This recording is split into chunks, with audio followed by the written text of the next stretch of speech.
Hey, welcome back. History of Design, session 11. Hope everybody's doing well.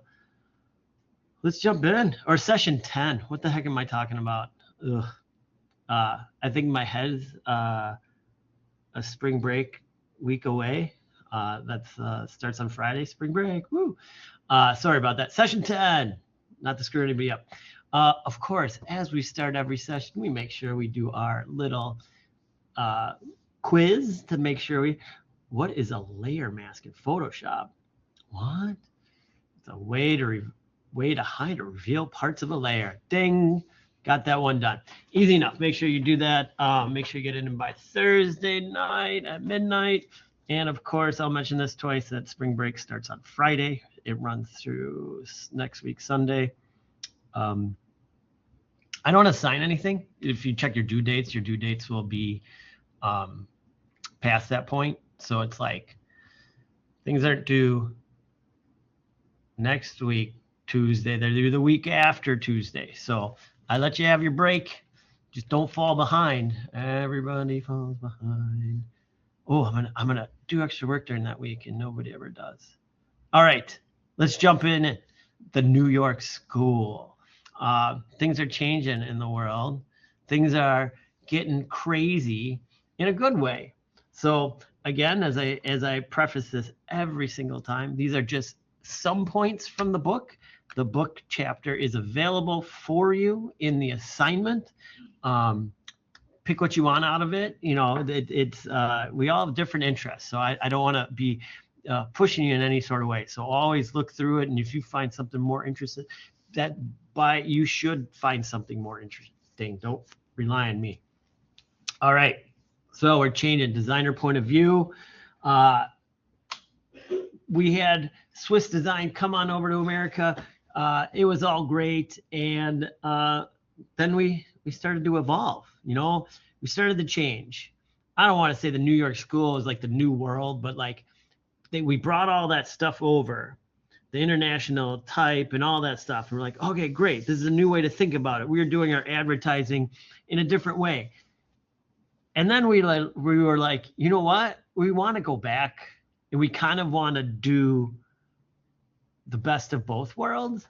And so the big one here is that, as we say, I don't want to say like the Swiss. It wasn't like one group of people, but the Swiss designers, people who showcase Swiss design, love being the neutral and objective part of it. Now we're like, I want a unique and personal voice. Like my work is going to be my work. It's going to look different. I'm going to work on concepts and be like, it's far more, it's like a different type of European design. Think of like the Polish posters and stuff like that, where it's like really like above and beyond. Like we're getting crazy. And like, this is, oh my gosh, I can't remember all about this piece. It deals with something in wartime. These represent the little bullet holes, and this is the barbed wire used in the trenches. It was very, and it's like Merry Christmas. Like, so it's like this really weird piece. I'm sorry, I can't remember all about it. Now that I look at it again, I was like, this is such a famous piece. I do that to us every week, don't I? So like we're going like crazy, like not crazy, but we're going like, I want people to feel emotion. It's not just about the legibility, but let's get like something better going on. Paul Rand, awesome designer. You know, love this, like when the image and words work together to create a single powerful idea. He proved that a simple shape like IBM logo could represent a massive, complex company. He did work that was a great amalgamation of both like really simple and then also really playful. I'm going to do my little design piece on Paul Rand. I want to show a couple of things, but like this is like so playful, and the like just like using shapes, and the like sometimes they're not all equal and all that kind of stuff. Like it's really good, but it's really well laid out. It's like really well done.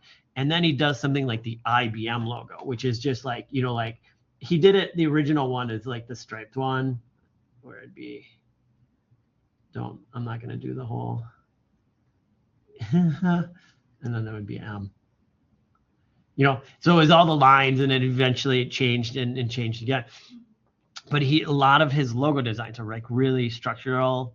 But then when he does his poster design, he's like cutting out paper and making it all crazy. And it's pretty, I love the work. Like there's a reason why he really changed the way people design.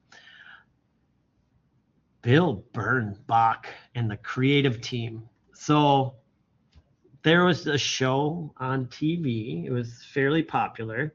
It was called Mad Men. And Mad Men was loosely based on Bill Bernbach and DDB, his agency that he built. The reason it's so important, and if you watch, I didn't watch it. It's very weird. Like people were like, "Oh, you got to watch it. You got to watch it." I started watching. I was like, "This isn't about advertising. It's mostly about people." And I was like, "Boo! I want a show like mostly about advertising." So I ended up not watching it. I got enough drama in my life. I don't need to watch drama shows. But so Bill Bernbach and the creative team. So what happened here is people, oh, weird. Sorry, my music started. People who did the graphics worked in one area, and people who kind of came up with the copy and the idea for maybe the ad worked in a different area. And the people who wrote the ad, they'd be hired, and like, like Coke needs an ad. So they would go to the writer and they would be like, all right, blah, blah, blah. Or like, this is for VW. Like, so they have a small car and it's Think Small, and they write all the stuff and they write all the copy, and the copy then goes to the graphic designer. They don't talk. It goes, maybe goes to a boss, and then that person hands it on the graphic designer, and they're like, here's the copy for the VW ad or the Coke ad. Mock it up, give us the design. And so the designer would just design it. And so there'd be a separation. What Bill did is he's like, these guys got to work together. We're going to have them in the same room. We're going to have the guy who writes the copy working directly with the guy who designs it, and they should come up with the idea together. They should make the ad. Not one hands the information over the other, but like, hey, we got this idea. What if we do this? What if we do this? Hey, if we can visually look like this. And then they start building on it and building on it. And the team works together. And that's how it now works, or generally works. It doesn't always work that way. If you're a freelance graphic designer, you're not doing copy. The copy is coming from somewhere else. Things may be changing now. I feel like there's like, but if you work at an agency, and I'll say that for a fact, if you work for an agency, you will be working as a team. And it is amazing. I worked at a marketing agency for 15 years, and it was great. Some of the best parts of it were the meetings where we brainstorm, we get together, and we'd be, walking around and acting things out and being all crazy. And I was a designer, and the other guys were writers. And then we'd come up and we'd coalesce on something, and be like, this is our direction, and be like, okay, you start on the copy, I'll do some sketches, and then blah, blah, blah, and back and forth. And it was a lot of fun. So this started the whole agency thing. So there's little snippets of the agency workings that are true in Mad Men, but go back and watch it if you want. Like I said, I never watched it. I always like including these weird alphabets in here. I just love this idea of this is a typeface that is upper and lowercase combined, using found imagery from catalogs. It's just a very strange. And I thought, this is kind of great. This is like how do I go against this when I'm like, don't use all caps? Like, it's not all caps. It's sort of all caps. Um, it's just a great experimentation. I know we don't do this. It's a very long project. Many years ago, I would say like almost like 8 or more years ago, we used to do a second typography course where you would do a font, but it was just the reason we removed it and we added something else in was like more graphic design needed to be done, and typography is really a subset in a really specific subset that we kind of took it out. But just like knowing like how fonts are created and it, like the ideas behind it, you could do that too. Like we come up with like, I'm gonna try this, I'm gonna give this a shot. Like, why not? Like, I'm gonna make a alphabet that is both upper and lowercase at the same time. Like, and because it doesn't matter. Like, this is a lowercase a, the B is upper, the C is neutral, the D is upper, the E is lower, like the F is upper. Like, how many neutrals and other ones, like just making that baseline. So it's kind of fun. Saul Bass, another great guy. Saul Bass and Paul Rand, their works to me are like, they're like brothers in design. Very cool. Very like, yeah, I go back to these guys and look at their work all the time when dealing with stuff. Saul Bass, one of the great things, he invented the movie intro. A graphic designer invented that. So before, when you watch that movie intro and it's really exciting and it tells a story and you're like, wow, I can't wait for the movie to start. And then like, that's where they're playing over, like they have like directed by and starring, and it's like, and it's really getting you like involved. It all started with Saul Bass and the movie The Man with the Golden Arm. And it wasn't necessarily that he was telling a direct story in the beginning, but what they used to do is they would have an illustration, and it would be like whatever the illustration would be, like some trees or whatever, and then it would have like a scroll, and then it would just have people's names on it, and an illustrator would create it. And it would be on the screen for like 5 seconds, enough time to read everything. And then another picture would come up, a different picture with another scroll, and it'd have more people's names on it. And it would just be, the beginning of the film would just be static imagery with names. And then he started this where this small piece, like there's a name and then something comes in from the top. And then more things come in from the top as a name. And like he added the animation to it. He made it lively. He made it something to watch and pay attention to, because you're like, oh, wait, what's going on? Oh, like things come in from the side, and then the names, like go. And so he made it an entertainment part. So the graphic designer created the intro to movies. I think that's always super cool to know about. All right. This is another one, Herb.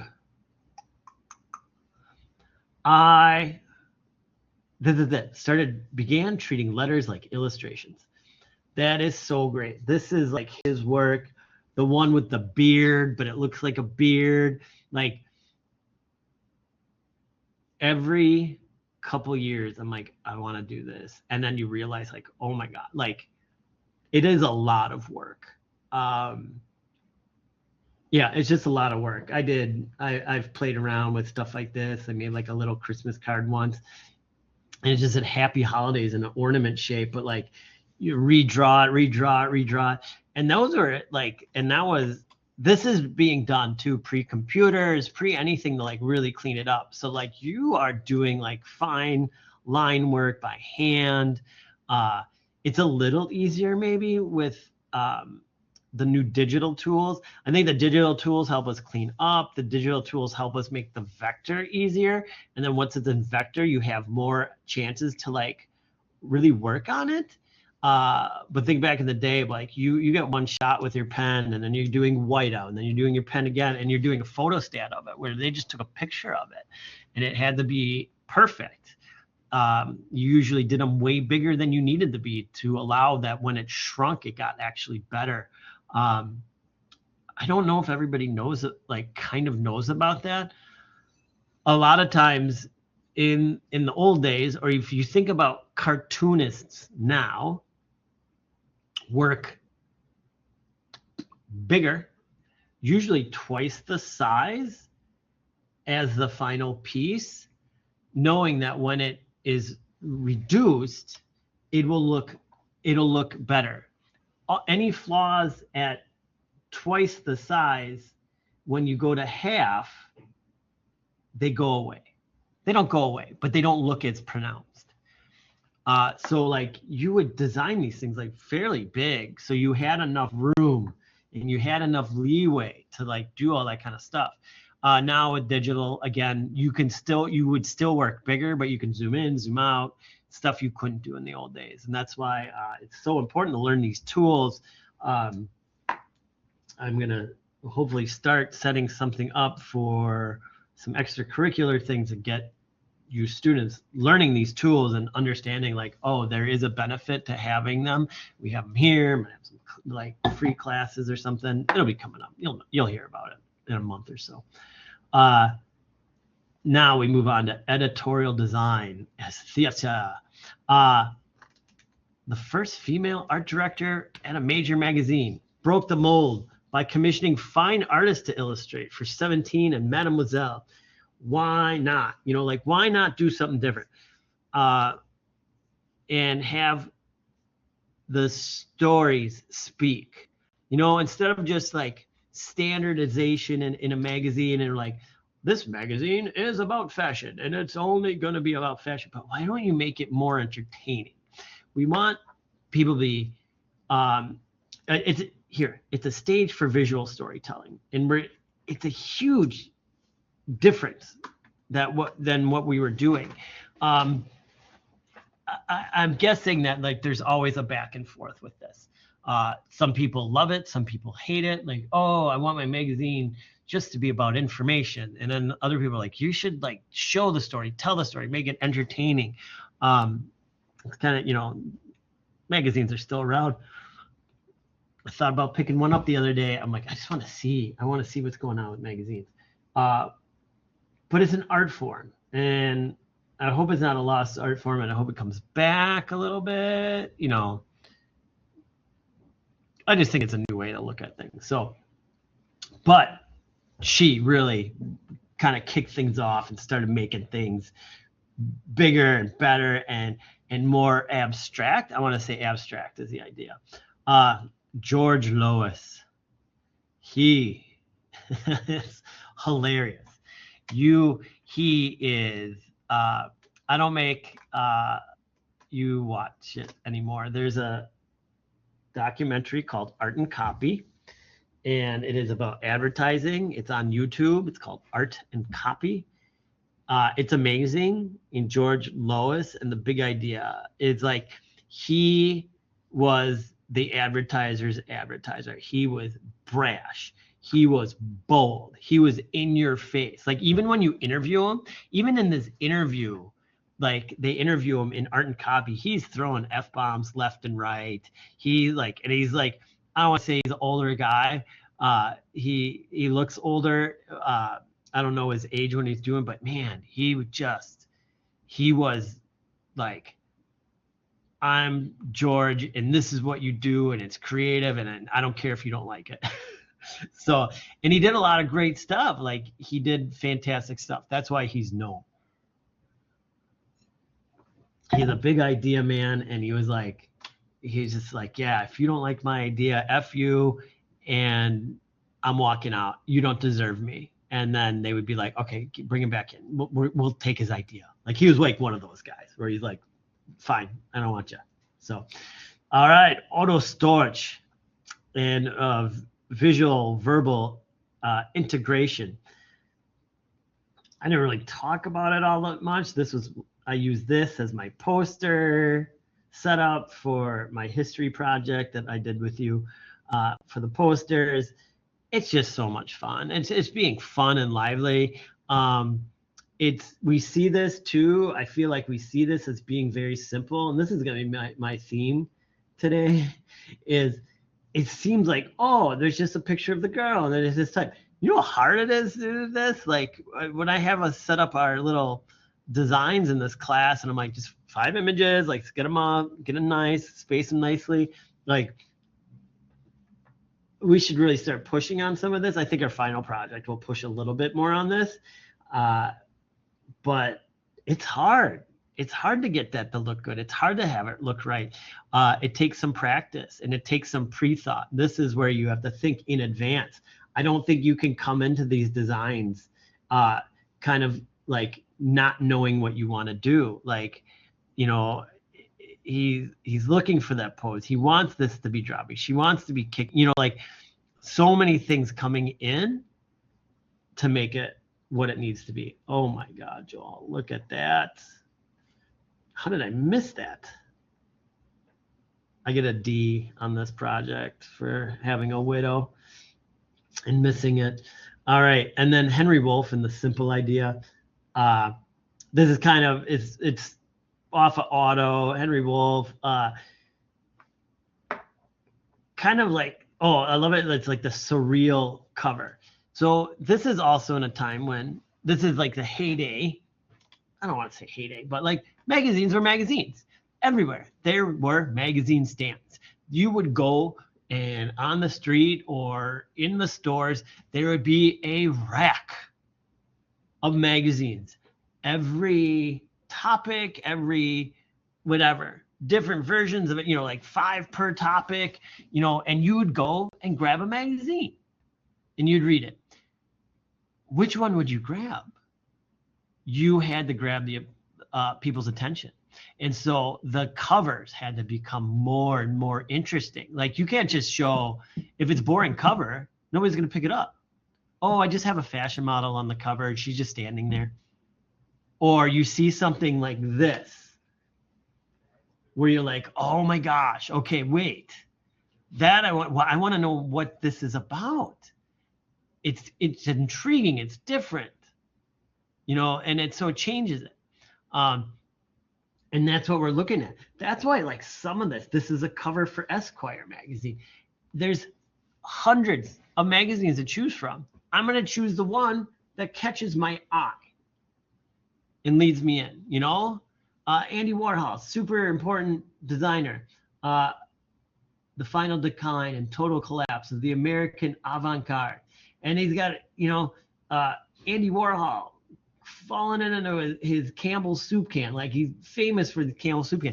I would read that. I'd pick that up. It's so intriguing. Or they could just have a picture of him on the cover and be like, oh, that's boring.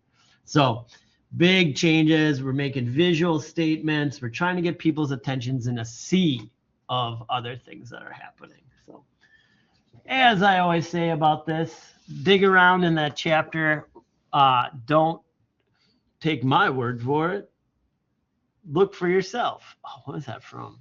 Some like kids show. But don't take my word for it. Something dumb, like Zaboomafoo or something like that. So that's what we got. I will do the New York design this week. I'll let you. Oh no, you know what? I kind of thought I'd do. Maybe I'll. No, I'm not. I won't do the title.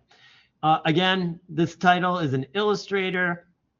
You kind of know what to do. You kind of know the size. Play around. Make sure you note the design restrictions and, you know, what you need to do, what you don't need to do. And I'll let you go because I did last week. I did the title. This week I'll do the design. The design this week is then in InDesign. Again, download the New York School. Take a look for yourself. There's so much good stuff in it that I don't want you to just be like, oh, I just took something off of his piece. But, you know, dig through so much imagery. Yeah, you know, like, oh, yeah. Whew. I mean, this is why I did my posters on this section. So much good stuff. Take a look, read a little bit more. I'm not asking to read, but like when you come across this, you're like, oh boy, just find the section and just read the couple paragraphs. Like have that be what you do. And then pick something to write about. So I did Paul Rand. I'm going to do Paul Rand. I pre-set up my document. I think at week 10, I don't have to set up the document with you. And plus I wanted to get it going sooner than later. So I could show you a couple other things and maybe play around a little bit. First one is I Want No Way Out. So this is like always his seminal piece. So for Paul Rand, and I'm going to do posters, and I asked my little Gemini to give me some copy, which I tell you you can do. You just make sure you read it. I have run into times when, and I was talking to a friend over the weekend who uses a lot of AI to help with work as well. And we were talking about when it does it wrong. And he goes, oh, I swear at it. He's like, I'll write the F word in there and be like, this is effing ridiculous. This isn't anything that I'm looking for. And then like it apologizes. And then he's like, can you do this again? But like refine it and make it from here. So always double check what it writes. Make sure that it's not. And I've had some BS accounts as well. So always double check it. But what I wanted to do is like, I was like, oh, for my title and because I want my title now and my article to match. We're getting into that, and I'm going to start like next semester. You guys, I'm going to make it like kind of more of a permanent thing that you need to get those to match a little bit better. That I was like, I want this font, right? This No Way Out. And I was like, I don't know what font that is. So what you can do is, and I may have shown this before, but I do this quite a bit, and I actually sometimes have to do it. I do it a lot with trying to match fonts, and every once in a while I have to do it with a student project where I'm like, I don't know what font this is. I have to find it. So in Adobe Fonts, if you're working from home, I believe you have access to Adobe Fonts as part of your student subscription at home. Use it. It is great. And you can do this little search. This is just the general Adobe Fonts. And I'm going to click on this camera, and it's going right to like this. It knows what I want, but I took a screenshot of the No Way Out, and I hit open. Well, let's try that again. Why didn't it do anything? Open. What? Is it mad because I already did this? Oh, no.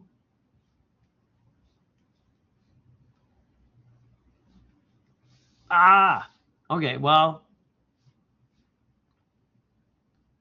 so I did that, and it came up with a visual search. And so what it does is like, is this the line of text you want to search for? And I'm like, yes, next step. And then it gives me a selection, and I can tell, by the selection what works, what doesn't work. And I'm like looking at this and looking at these, and then you pick the one that most closely represents. These are get a little bit funky. This isn't tight enough. I'm thinking like this maybe Viencia might be the one, right? It's not perfect. The O is not perfect, but here the O is better, but the N is not what I want. But it gives you some selections that will be close. Maybe I want Miller Banner. No. I want this. So I'm going to view the family, and I'll add the family. And then I always have to, you have to remember this, add family. Now for the background, I'm going to take a screenshot of this as well, the whole thing.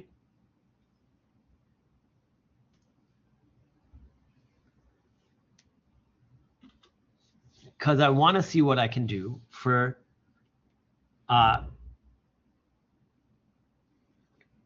matching it. All right, matching it in my design. So I'm going to go back here. Oh, one other thing I wanted to show you, if I haven't, and I may have shown you already, is I have a PC, so I can't do this at home. But a Mac has this great little thing. I think I've shown you. If I'm showing you again, it's because it's such a game changer. And I wish I could do it on the Mac. But as you can see, I have a JPEG, JPEG, AVIF, JPEG, JPEG. And these were from the internet. You know, I went and I found my images on the internet, and I want this, and I want this one, and this one, and I got to place them in, but I can't place an AVIF. But in Mac, on a Mac, if you right click on it and you do quick actions and convert image, you can just do convert to JPEG. It gives you 3 and it's convert to JPEG and it's just pops it up. You don't have to open Photoshop or nothing. It's super easy. And then I'm going to bring that right into my design setup right there. And then that way, when I open up InDesign, in which I have my setup, I'm going to pull my guides that are, there we go. Oh, look, I didn't realize the arrows changed colors.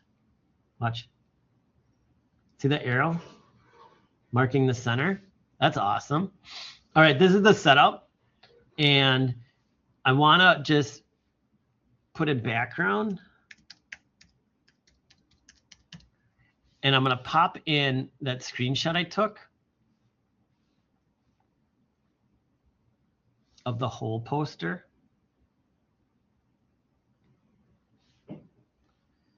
Because I was hoping, I want to see what happens if I make it the whole size. And if I use the correct thing to do it. This may work. I'm going to recreate it. I want that. And so when I say recreate it, I'm just going to draw on top of it. And I want the red and the black only. So, and then I'll put the gray. So what's the easiest one to do first is get up the pen tool and I'm going to go bank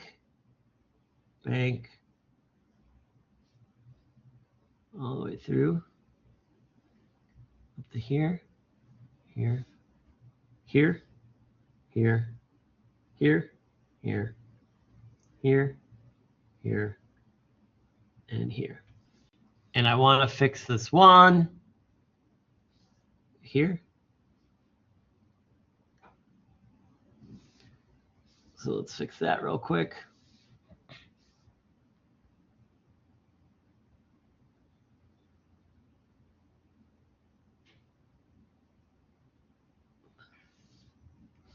And that will be red, and then I'll do the black.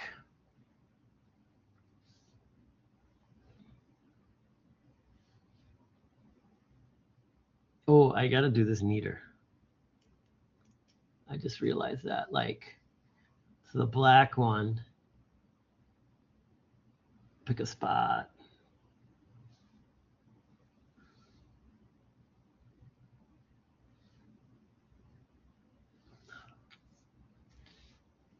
Is that cut in? Oh, I might need this cuts in too.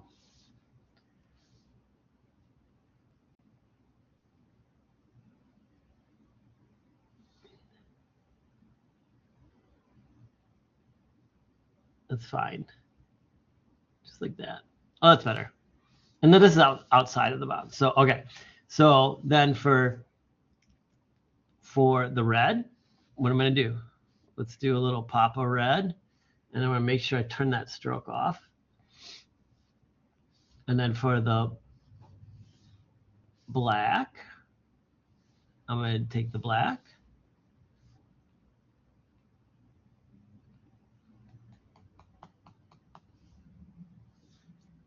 Flip it.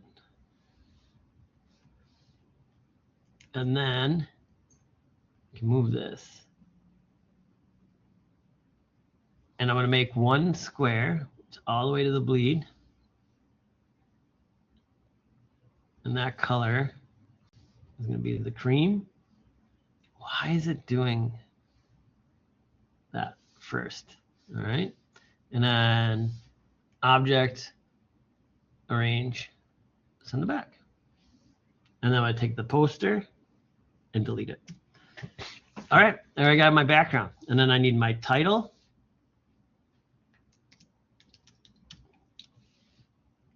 Do my images. And body copy.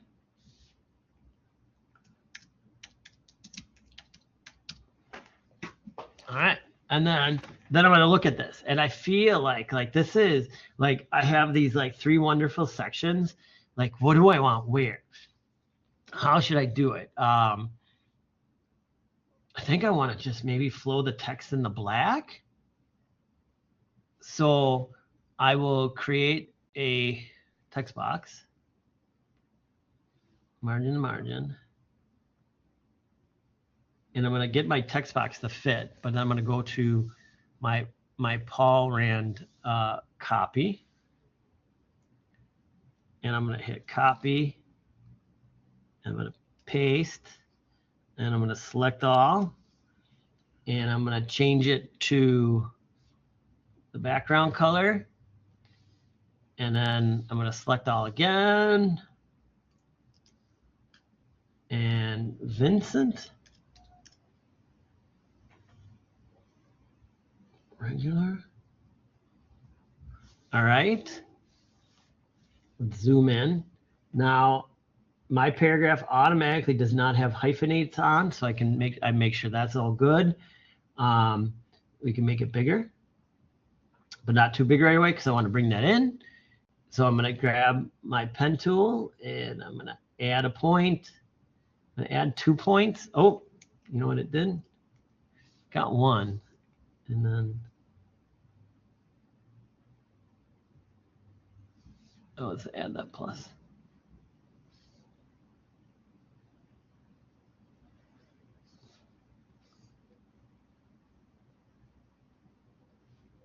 So I want to make it the shape that it needs to be. Doesn't have to be exact.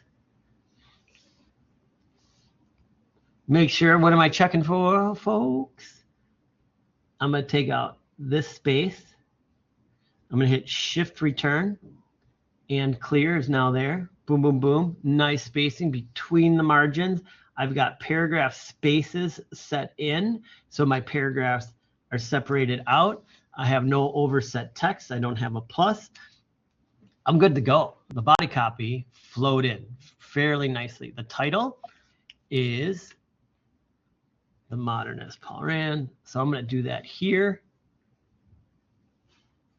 Oh, you know what? I'm going to do it here. I'm going to do here. I got an idea.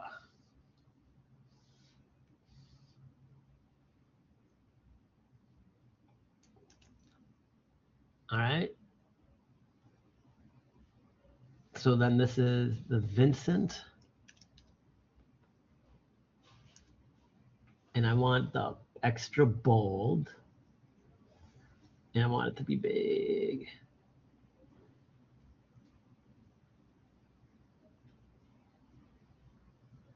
All right, so I'm going to copy and paste this. Wait, before I copy and paste it, I want to make it I'm going to select all and make it the background color again. And then I'm going to copy paste. And I'm going to delete Paul Rand from here. And then now to make it easier in my life, make this the size of the box that I need. And then I'm going to go to the free transform tool and just size it that way. And I kind of want it to run off. Not that much. Barely. Like, and I feel like maybe a little twist to it. And then what I can do is Paul Rand can then be really big, and it's going to be 2 lines. And I'm going to do that same thing where if you don't need that big box, get rid of it. Make it tight. And use the free transform tool again and make Paul Rand really big. And maybe I'll give it a little twist like that. I think I'm gonna bring these closer together. I'm arrow key there. All right. And then I got my images and just place those in. So images should be here. And this is, this should be session 10, 5 images. So I'm gonna hold down shift, bring them over, and then hit 1, 2, 3, 4, 5. Because I had preloaded those into my library. And then I'm gonna go to, I'm up at this top corner. You always gotta check this, otherwise it yells at you. I'm gonna do another 25 smaller. I just want it to be small, like I can grab them and see them all and move them and then make whatever ones I need to make bigger.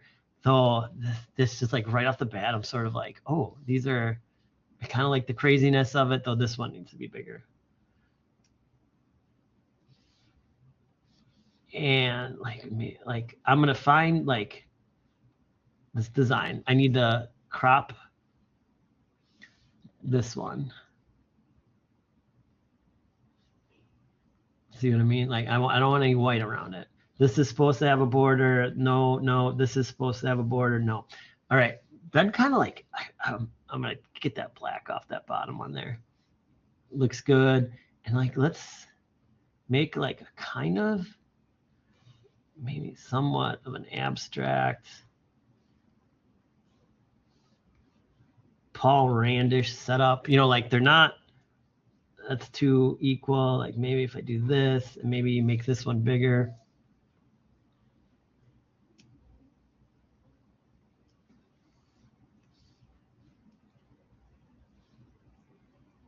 It's like an organized chaos I'm trying to go for.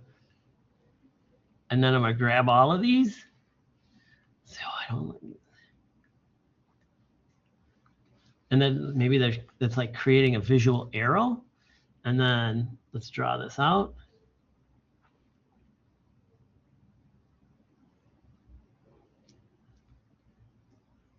Oh, should that one leak off? And then we'll go to our preview.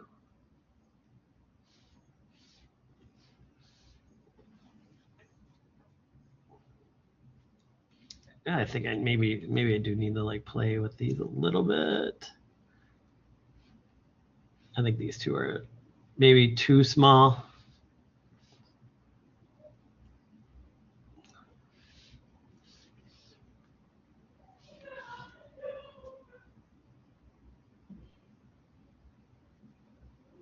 I think I'm happy with that. So then I'm going to file. I'm going to save as. I'm going to save it to my cloud storage into my projects. And this is session 7 or session 10. Session 10, chapter _ SP26. That's for my knowledge, and I hit save. There you go.